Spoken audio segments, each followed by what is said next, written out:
যোৱাকালি কংগ্ৰেছ দল যিমান নিম্ন পৰ্যায়লৈকে নামিব পাৰে সিমান নিম্ন পৰ্যায়লৈকে নামি গৈ কংগ্ৰেছ দলে নিজৰ চৰিত্ৰ অসমৰ ৰাইজৰ আগত পুনৰ এবাৰ প্ৰকাশ কৰিলে।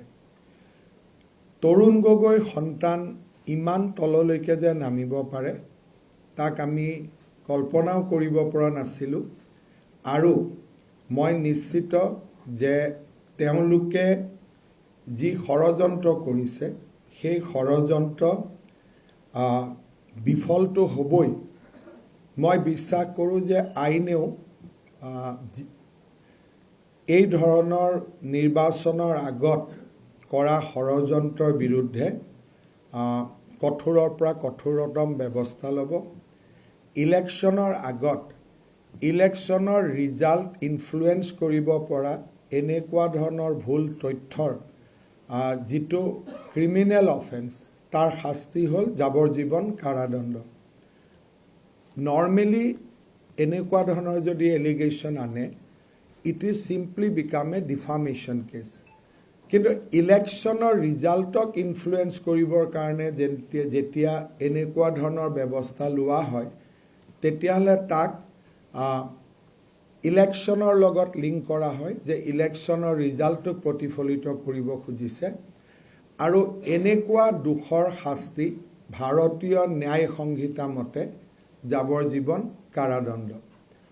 যোৱাকালি নিশা ৰিণিকী ভূঞা শৰ্মাই FIR দাখিল কৰিছে।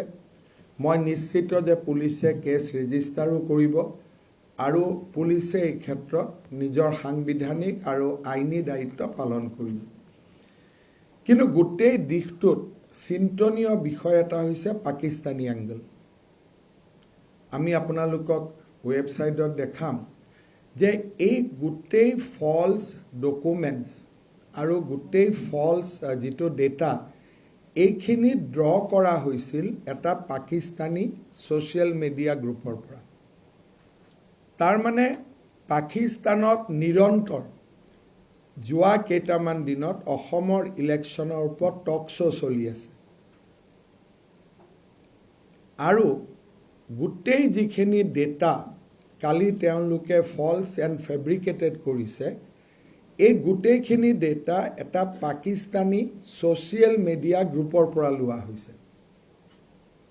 তাৰমানে আমাৰ যিটো এলিগেশ্যন আছিল যে অসমৰ ৰিজাল্টটোক ইনফ্লুৱেঞ্চ কৰিবৰ কাৰণে পাকিস্তান এক্টিভ হৈ আছে, এই গোটেই ডেটাসমূহে বা আমি কৰা ৰিচাৰ্চে তাক আকৌ এবাৰ প্ৰমাণ কৰিছে। মই যোৱাকালি এই ঘটনাটোৰ ওপৰত মই মোৰ ক্লাৰিফিকেশ্যন দিছিলোঁ।